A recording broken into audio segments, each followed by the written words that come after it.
FPL camper on the road, chasing points where dreams are sold.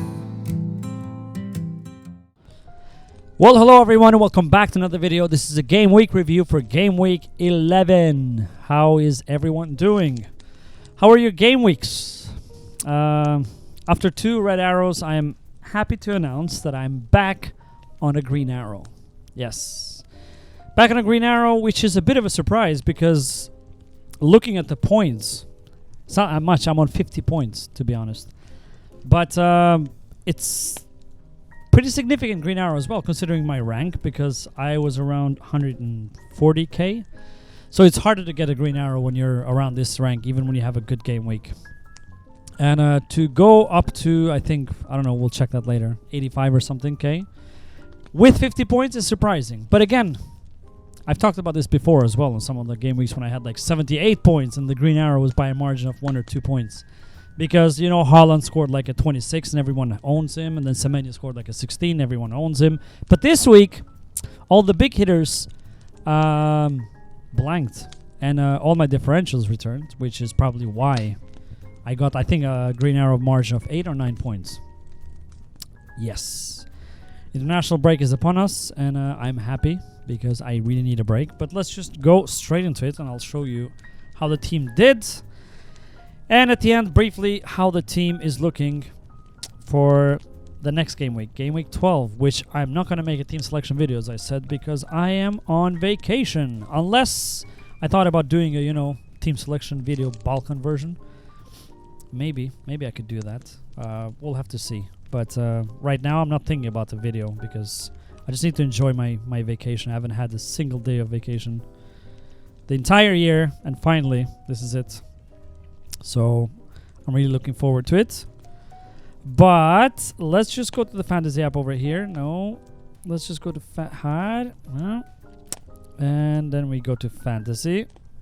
So this is it, 50 points, which doesn't seem that much to be honest. Again, I said the average 38. It shows you everything. It was a pretty low scoring game week. I think the problem was with a lot of teams having the likes of Enzo, Caicedo, Rice, very popular picks who've been returning.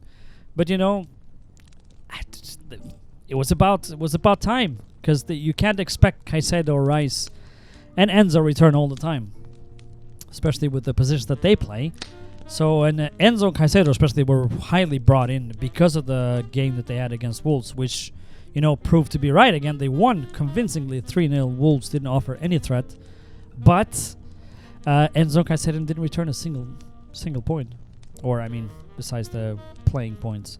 But let's just go to points over here. And this is it. This is the team. Should we go? Yeah, let's just start from the goalkeeper. Pope. I already complained about Pope last game week that he's been, you know, since bringing him in. Just go to the results and see. And what is this with the app, by the way? Look, it's game week 1 and then it goes 10, 11, then 2, 3, 4. I'm just so confused. The glitches on this app this year has been incredible. But yeah, whenever I brought him in, so his last return was game week 7. I think that's when or maybe I brought him in, yeah, game week 7. So I got 1 return, and then 8, 2 points, 9, 3 points, 10, 3 points, 11, 3 points. 4 blanks in a row. And they were keeping clean sheets before. Game week 1, 9 points.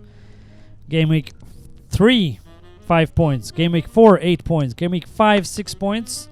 And then Arsenal, obviously, and 7 points. So he was returning in every single game week, barring Arsenal and Liverpool at the beginning of the season. And then just 4 blanks in a row. And on top of that, he came off the game. Luckily, he came off before penalty. Or you might argue unlucky, because if he had saved that penalty, that would have been a huge return. But it would also mean 1 minus point, because that was the second goal that Brentford scored. 3 points. He is making those save points, but it's... ideally, I would love to change him. So apparently he got a concussion, so it's not an injury, and he's probably going to play. But he plays against Man City at home, so that's not ideal at all. And generally, he's been bad. Or not him. I mean, it's not his fault. It's the Newcastle defense in general. Newcastle in general actually have been pretty unimpressive since I moved on triple Newcastle. But anyways, that was with Pope. I'll have to decide. But as I said, if I had 5 transfers, I would have definitely made one as a goalkeeper. Although you would argue, who would you bring? Because I can't bring Raya. Who else? Maybe Sanchez back? I mean, I sold Sanchez for Pope. Funny. Defenders. Again, if you've watched my video, team selection, I said Arsenal are probably going to concede because how many games can you go without conceding? And what happened? They did concede. Not 1, 2 goals. 1 point for Gabriel, 1 point for Timber. Imagine those on triple Arsenal defense. Rest in peace. No, I'm just joking. I mean, it's still good. Arsenal defense is still good. But they're going to concede. I think we got so spoiled. Like, what do people think? They kept like 8 clean sheets in a row in all competitions. Maybe, I don't know how much that was in Premier League, 5 or 6. That's not going to happen. Like, it's not, that is unsustainable. I mean, they're still going to win games convincingly, but they're not going to keep that many clean sheets. But it's still much better than any other defense. So, they still conceded only 5 goals so far. And 2 of those, almost half, came this game week, which is very unlike Arsenal. But Sunderland was really good at the day. They like really attacked. If you could, Arsenal had any weak points, they really attacked those weak points. Like, but yeah, interesting game. A draw for Arsenal. A lot of people happy on Twitter, especially Liverpool fans. Premature happiness. This is what happens, and then boom, the next day. And now a point further. Richards, what can I say about this guy? Super consistent.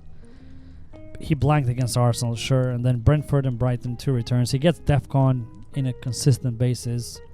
He was on bonus points as well at some point. But then, yeah, he got out of the bonus points. But just shows you, like, he's pretty cheap. How much? 4 point. He still hasn't. How has he rise in price? 3.3% owned. Maybe that's why. It's just shocking to me. Like, he's the lowest owned from the Crystal Palace, I think. From the Gay, Lacroix, Munoz. Richards is the lowest owned. And again, as I said, my lowest owned players returned this game week, which made the difference on the green arrow. Midfield. I mean, I've spoken about midfield a lot, how they've been blanking consistently. This week, the 2 heavy hitters at least returned, and I was happy about that. Saka especially, I said also he was due a return. He was due a double-digit return, and he did that. He did just that. He got DEFCONs again. This is the second time. Saka, Bukayo Saka, right winger for Arsenal, got DEFCONs. I mean, it's just incredible. It's another thing that Saka does that we probably don't appreciate a lot, and that's, you know, recoveries, defensive recoveries, which yeah, because we judge Saka probably most on attacking returns, even as an Arsenal fan. So this is giving us, I think, a new perspective. Fans in general, football fans, but also Arsenal fans, like how important this guy is for the team. And then Buemo with a goal, good goal. Happy to have him. Him and Saka are now popular, I think, because the fixtures are good. Everton at home. He's 8.5. How much did I buy it from? I think I got it from 8.1 or 8.2. So he's increased in price a lot. Probably has increased in price these last few days. I haven't really checked price changes the last 2 or 3 weeks because I haven't thought about transfers. I'm just quiet down. So yeah, and Saka is 10.1. So I think I bought him from 9.9. Ismail Assar. He's a 12.9 now. Wow, it was 3.3 in the game against Liverpool, or less than that. It's 12.9. But the fixtures, look at the fixtures. Wolves, I mean, what better than Wolves? And even Man United at home. Crystal Palace have been good. Man United have been also much better, but they're leaking goals either way. Burnley away after that. I mean, there's no way he's going anyways. And same with Semenyo. I mean, you could say the patience is running out because, you know, game week 9, 3 points. Game week 8, 4 points. I think he got DEFCONs there. And then 10, 2 points and 0 points. But he missed the penalty. I mean, he could have scored a penalty and been on, I don't know, 7, 8 points. Maybe more with a bonus. But he missed. Unfortunate. The good thing is that he's so highly owned that didn't even make that much, difference if he missed or if we scored. But he's not going anywhere because of the fixtures. West Ham home, Sunderland away, Everton home, and then Chelsea home, 2 home matches. Man United away, which isn't that bad again. Burnley home. Brentford away, Chelsea away. Maybe from there on. But like short term at least, he's not going anywhere. And who are you bringing in? Who are you bringing in? Same with Buemo, same with Sarr, same with Saka. So the midfield, I'm very happy with moving forward. Attack, Haaland, again, he did return, scored a goal, but he missed the penalty. -2 points for that, so he ended up on 4 points. Again, it doesn't really matter because he was just captained by almost everyone. Like 180-something% EO. And then we got Mateta, disappointing. You'd expect at least Sarr or Mateta, one of them, to return something on this game, but it was a 0-0 at the end. Really strange because I thought this game would be, there would be goals in this game. So I was a bit surprised there was a 0-0. Both teams I play pretty open. But again, the fixtures are good coming up, so he's not going anywhere. Now, Voltemade, although he returned, the FPL took some time to make that decision. I'm thinking of selling him. He's the one that I'm thinking of selling. And I've been thinking anyways because, 1, the fixtures turned horribly. And 2, I like the likes of Thiago. Yeah. So that was the game week. 50 points. I can check now what my overall rank is. 82k. Okay, that's good. So for 140 to 82, that's a pretty significant considering that it wasn't that much points. Yeah. Let's just should we check the pick team? So this is how the team is looking. Unfortunately, both goalkeepers have difficult matches, both at home, but difficult. Pope is playing City with Haaland, so I might as well just play Dubravka. I mean, you could again rely on some save points, but ideally I would love to have another goalkeeper from now on. Richards, Wolves away, no problem. Gabriel, Timber, Tottenham home, no problem. And Buemo, Everton home, no problem. Semenyo, West Ham home, no problem at all. These are actually amazing fixtures. Sarr, Wolves away. Saka, Tottenham home. Arguably my captain, so I haven't changed it now, but I'm going to leave it for now on Saka. Arguably my captain. Now, I don't like going against Haaland, never. Even on more difficult fixtures like Newcastle away. But Tottenham at home compared to Newcastle away, it's just... And Newcastle need a wake-up call because they've been horrendous results-wise. Again. Game week 10, lost 3-1. Game week 11, lost 3-1. So they really need to bounce back. I expect them to be a bit more tight. They're probably going to lose the game anyways. Or you never know, but... I just feel like Saka against Tottenham. North London derby. Tottenham, they're not the greatest defensively. That's not what they're known for. They're going to play an open game. It's just, yeah. For now, I mean, I might change my mind, but for now, I'm definitely on Saka. And then I've got Haaland, Newcastle away. Sure. Mateta, Wolves away. No problem. And then I've got Voltemade, Man City at home. So I've got 2 free transfers. I could address the 2 ones that I don't like. For example, Voltemade and Pope. I could sell Voltemade for Thiago. Let's just go here. Total points. Thiago is second. Wow. Holland is 40 points away. But anyways, Thiago above João Pedro as well. And above Mateta. And anyone else. The problem is with Thiago... He plays Brighton away, which isn't the easiest fixture. I mean, Brentford have been good. But, you can't expect them to win every single game and, score a lot of goals every single game. And he scored those 2 goals at the end of the match anyways. One of them was a penalty and one, counter-attack when Newcastle were going for it. So, Brighton away, not the easiest of fixtures. Not a good entry point. Then it's Burnley at home, which is a good fixture. Would love to have him for Burnley at home. I mean, arguably, I wouldn't mind playing him Brighton away as well. But then he's got Arsenal away. Definitely a bench. I don't see Brentford scoring at Arsenal. Although you never know. And then it gets good again. Tottenham away. Sure, it's not the easiest. But as I said, Tottenham league goals at home. They're worse actually than away. Leeds at home. no problem. Wolves away, no problem. Bournemouth at home. Bournemouth have been playing so open and high line that everyone can score against them now. Tottenham at home after that. Again, Tottenham in a couple of weeks' time. That's the beginning of second part of the season, 1st of January. And then Everton away, no problem. Sunderland home. So their fixtures are pretty good, barring Arsenal. If you exclude that, you can bench. They're pretty good, the fixtures after that. So I'm really tempted to bring Thiago there. And then I'll have 0.9 on the bench, so I could upgrade Pope to anyone or downgrade him to something else and then have even more money. But who would I upgrade on the midfield or defense?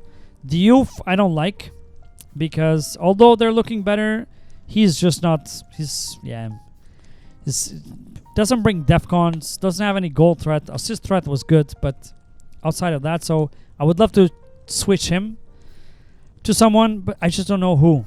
And then Liverpool fixtures are turning for good. But who would you bring for Liverpool? Gakpo is a no-no for me. He started on the bench. Ekitike got subbed on 60th minute. The only good players that it's worth bringing for Liverpool right now is probably Szoboszlai. But again, Szoboszlai, right, how much is he? 6.6. So I would need 0.6, and then I can't, right? 4.5. Is there a good 4.5 goalkeeper? We just put here 4.5 and go to total points. Petrovic of Bournemouth. Oof, no way I'm bringing a Bournemouth goalkeeper. Kelleher, Verbruggen, maybe Verbruggen. Not Kelleher for me. Although you would argue with the fixtures, is it that bad? I mean, maybe on the game week 14 you can play Dubravka. Who is he playing? Crystal Palace at home. That's not ideal. But you can't have it all. So it's, I mean, outside of Raya, again, any goalkeeper, I wouldn't. At Donnarumma, it's not. I would like to have him, but he's a luxury that it's not reliant on clean sheets. You know, City will still leak goals, although they'll win. So I don't know. I'll have to think about that. And probably by the time I would want to make any moves, Thiago is going to increase in price, or Szoboszlai. So I don't know. I'll have to think about it. But I could just make this move, bring in Thiago, and then roll the transfer. And then I'll have 2 free transfers by game week 13. So I'll think about, get more information, more data. I don't know. Like, the team looks good, so only defense bench cover. So Diouf could become someone else, someone better maybe. I don't know about the Everton fixtures because I really liking Keane. He's been returning like crazy. Where is Everton? Let's just go to Everton. Where are you? Here. So Keane is on 56 points and getting defcons as well, 4.5, so only 0.2 now. I mean, I bought the U for 4.4 and now he dropped in price.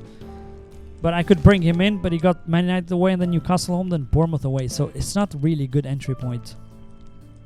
After that, Forest, then Arsenal home. Yeah, it's just...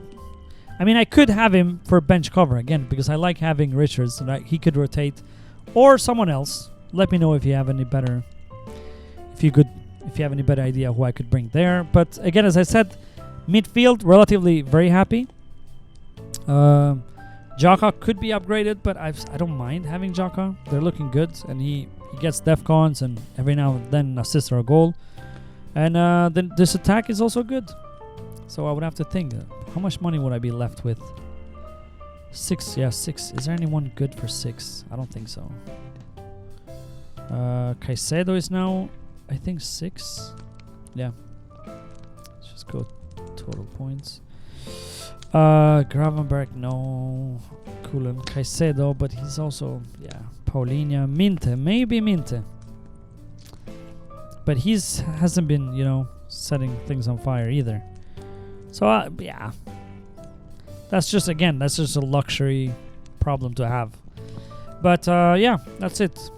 Let's just not be long because this video is now very long. But let's just, before I leave, since there is international break, let's leave it. And I'm not going to make a video in a long time. Let's just look at the standings on the league before I go. And nothing has moved. Everyone has stayed in their own place. Oscar with 43 points. This guy, he was having a horrible game week until Thiago scored 2 goals.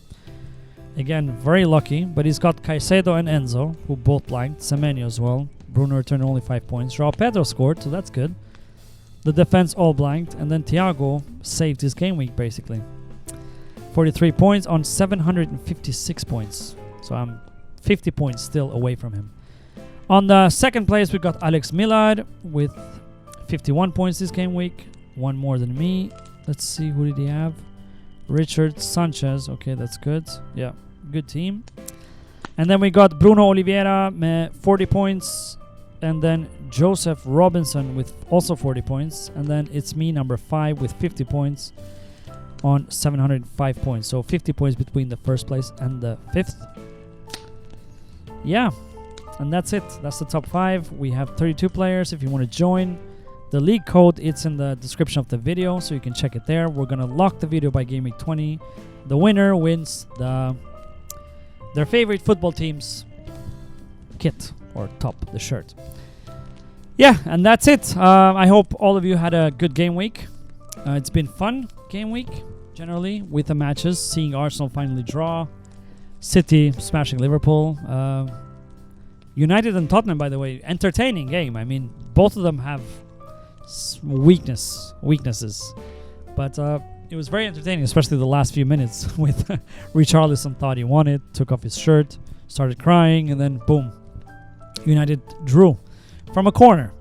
But yeah, it's been I would say a pretty entertaining season. I know there's a lot of negativity there, like long throws, set pieces, blah blah blah. It's just that a narrative. Every season this happens. A narrative starts by someone somewhere or a few people, and then it's just get recycled, and then it goes to the coaches. You see the Liverpool coach complaining now, whatever, like he's been in the Premier League for 500 years. He was here for a season, and now it's just shitting negativity all over, like oh yeah. I don't care. I love Premier League. It's very good, very entertaining season so far, regardless of what people say, at least in my opinion. And yeah, looking forward to being back. Now this is the last international break as well, so we're gonna have a lot of matches. So it's gonna be team selection. No time for game week reviews when I'm back, especially on the festive season before Christmas, Boxing Day, and New Year's. But yeah, I've got free hit to play still. I have no idea when I'm going to play that because I like how the team is looking. But we'll think about that when we're back. Thank you so much for watching again. If you enjoyed the videos, please like and subscribe. Help the channel grow. And I'll see you when I see you. No, I'll see you on the team selection for Game Week 13. Maybe 12. Most likely 13. Maybe we'll do a ball conversion for Game Week 12. But I'll see you then. Bye. Subscribe. Come on. Just do it. I'm waiting. Just do it.